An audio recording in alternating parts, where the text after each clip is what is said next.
ఇక ఆల్మోస్ట్ అంటే బీజేపీ 44 స్థానాల్లో ఆధిక్యంలో అయితే ప్రస్తుతం ముందంజలో ఉన్నటువంటిది క్లియర్గా కనిపిస్తోంది.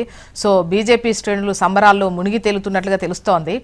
డీటెయిల్స్ అందించేందుకు మనకు రామకృష్ణ సిద్ధంగా ఉన్నారు. రామకృష్ణ, జోష్న, ఇవాళ ఢిల్లీ అసెంబ్లీ ఎన్నికలు నిర్వహిస్తున్న సందర్భంలో ఏవైతే ఈ ఓటింగ్ కౌంటింగ్ నడుస్తుంది, ఈ ఓటింగ్ కౌంటింగ్లో ఉదయం నుంచి చూసినట్లయితే దాదాపుగా బ్యాలెట్ పేపర్లతో సహా ఇప్పటి వరకు జరుగుతున్న కౌంటింగ్లో దాదాపుగా బీజేపీ ఆధిక్యంలో ముందుకు సాగుతుంది. అయితే ఉదయం చూసినప్పుడు స్టార్టింగ్ అన్నప్పుడు ఆమ్ ఆద్మీ పార్టీ బీజేపీ ఓరావరిగా ఉన్నప్పటికీ ఏదైతే ట్రెండ్ ఉందో నడుస్తున్న కొద్దీ ట్రెండ్ బీజేపీకి అనుకూలంగా ఉంది, అనుకూలంగా ఉంటుంది. అదే మరి కొన్ని సమయాల్లో మాత్రం మళ్ళీ అటు ఇటుగా మళ్ళీ ఆమ్ ఆద్మీ పార్టీ వైపు మొగ్గు చూపుతున్నారు. అయితే ఎక్కువ శాతం మనం చూసినట్లయితే దాదాపుగా ఢిల్లీ ప్రజలు ఈసారి బీజేపీకే పట్టం కట్టే అవకాశాలు అయితే మెండుగా కనిపిస్తున్నాయి.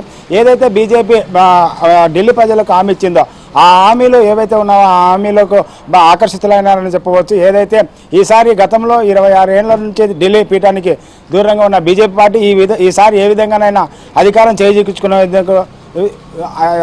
చేజిక్కించుకోవాలని అందుకు కావాల్సిన అస్త్రశస్త్రాలను అయితే ప్రయోగించింది. దాదాపుగా ఢిల్లీ కేంద్ర రాష్ట్రాల మంత్రులతో పాటు కేంద్ర మంత్రులు, ప్రధానమంత్రి, హోంమంత్రి ఇలా అన్ని జాతీయ నేతలు అందరూ ఢిల్లీ చుట్టూ మోహరించి ఈసారి ఏ విధంగానైనా ఢిల్లీ పీఠాన్ని దక్కించుకోవాలనే విధంగా వాళ్ళైతే మోహరించి ఎన్నికల ప్రచారం ముమ్మరం చేశారు. అదేవిధంగా ఏదైతే ఆమ్ ఆద్మీ పార్టీ అయితే ఇస్తుందో ఆ ఆమ్ ఆద్మీ పార్టీ ఇచ్చే హామీల కంటే సంక్షేమ పథకాలంటే ఈసారి ఎక్కువగా డబల్ ఇస్తామనే విధంగా బీజేపీ నేతలు ప్రచారం చేశారు. ఏదైతే ఉందో ఆమ్ ఆద్మీ పార్టీకి ఏదైతే ఓటు బ్యాంకుగా చెప్పుకుంటున్నారో దళితులు కానీ మధ్యవర్తి కుటుంబాలు వాటిని ప్రధానంగా ఢిల్లీ పీఠాన్ని ఏదైతే నిర్ణయించే దాదాపుగా 15 అసెంబ్లీ స్థానాలు ఉన్నాయి, వాటిపై ప్రధానంగా ఫోకస్ పెట్టింది బీజేపీ ఈసారి.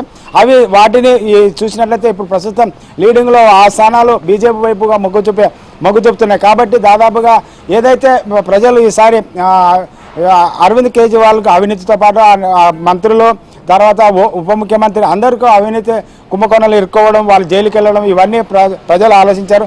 అదేవిధంగా ఢిల్లీలో కేంద్రంలో ఒకే పార్టీ అధికారంలో ఉంటే కూడా అభివృద్ధి చెందుతుంది అనేది కూడా ఢిల్లీ ప్రజలు ఆలోచించినట్టు చూస్తున్నారు కనిపిస్తుంది. జోష్న. Okay, right Ramakrishna.